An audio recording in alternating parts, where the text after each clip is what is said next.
Grant, thank you. Well, what could have been a tragedy turned into a happy ending for a small puppy trapped in a burning car. Yeah, Cape Girardeau firefighters came to the rescue over the weekend. Blake Showalter is live in the studio to tell us about it. Blake?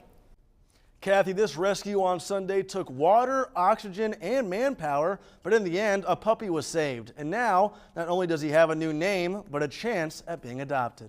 This little guy is an example of second chances. SeaMo Pets Executive Director Jen Farmer says the puppy they have now named Ember is expected to make a full recovery. We're actually very lucky. One of the first responders had taken Ember to Deer Ridge in Jackson, and they started medical care with him there, and then he came here to us after that. So he had already had oxygen, antibiotics, and a steroid that helped kickstart his recovery. On Sunday night, firefighters responded to a car fire outside a local convenience store. After putting out the flames, firefighters searched the vehicle and found an 8-week-old puppy. Cape Girardeau Fire Chief Randy Morris says first responders immediately gave the puppy life-saving care. After removing the puppy from the vehicle, we were able to use our pet oxygen masks that were donated here locally for this specific instance, and was able to give that puppy some oxygen and ultimately revive it. Morris says typically in situations like this, they would call animal control, but no one was available. Instead, firefighters kept the puppy overnight. Our crews kind of took it upon ourselves to bring that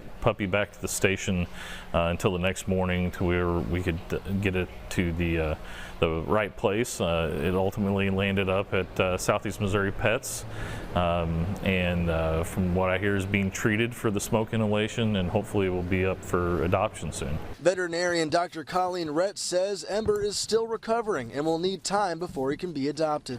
Having a little bit of respiratory difficulty, so he's on a couple different medicines. Deer Ridge started him on prednisone, which is anti-inflammatory for the lung tissue as it heals, and an oral antibiotic twice a day for secondary pneumonia. Despite a hard start to his young life and a heavy cough, Ember is in high spirits. He is super playful. He is very loving. As you can see, he loves to give kisses. He's been very good in his crate, so he is crate trained. But again, he's just a puppy, so potty training will be involved. We just hope he has a happy ending. I spoke with Cape PD earlier today to get more information on the original owner of the puppy. They said the car was unattended when the first responders arrived at the scene, and their investigation is ongoing. Jeff, back to you.